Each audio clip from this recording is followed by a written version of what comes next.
Hello বন্ধুরা, আজ আমি নিয়ে আসলাম ছোট্ট একটা মিনি ব্লগ। খুব সিম্পল পদ্ধতিতে আলুর তরকারি। সবার ফার্স্টে আমি কড়াইয়ের মধ্যে সর্ষের তেল দিয়ে দিয়েছি। তেলটা গরম হয়ে আসলে তার মধ্যে আমি কালো জিরা আর শুকনো লঙ্কাটা দিয়ে দিয়েছি। সেটা খানিকক্ষণ আমি ভেজে নেওয়ার পরে তার মধ্যে আমি আলু দিয়ে দিয়েছি। আলু দেওয়ার পরে আমি পরিমাণ মতন লবণ আর পরিমাণ মতন হলুদ দিয়ে আলুটাকে খুব ভালো করে নেড়ে নেব। তারপরে আমি চিড়ে রাখা কাঁচা লঙ্কাগুলো তার মধ্যে আমি দিয়ে দিয়েছি। আলুটাকে আমি খানিকক্ষণের জন্য ঢেকে রাখবো।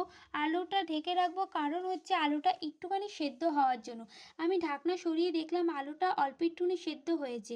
তারপরে আমি আলুটাকে খুব ভালো করে লাল লাল করে ভেজে নেব। আর তার মধ্যে সামান্য পরিমাণ মতন আমি জিরের গুঁড়ো অ্যাড করব। জিরের গুঁড়ো অ্যাড করার পরে সেটা আমি আবার ভালো করে খুব সুন্দর করে নেড়ে নেব। তারপরে আমি পরিমাণ মতন অল্প একটুখানি জল অ্যাড করব। জল অ্যাড করার পরে তারপরে আমি আবার ঢেকে রাখবো। ঢেকে রাখার পরে তারপরে যখন আমার জলটা ফুটে যাবে তার মধ্যে আমি ডিমের ভুজি করে রেখেছিলাম, সেই ডিমের ভুজিটা ওপর দিয়ে ছড়িয়ে দেবো। ছড়িয়ে দেওয়ার পরে তারপরে আমি একটুখানি পরিমাণ মতন চিনি দিয়ে দিয়েছিলাম স্বাদ অনুসারে।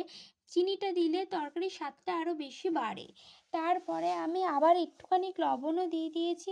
লবণটা আমার মনে হলো একটু কম আছে, তার জন্য আমি লবণও দিয়ে দিয়েছিলাম। এই ছিল আজকে আমার ছোট্ট একটা মিনি ব্লগ। বাই বন্ধুরা।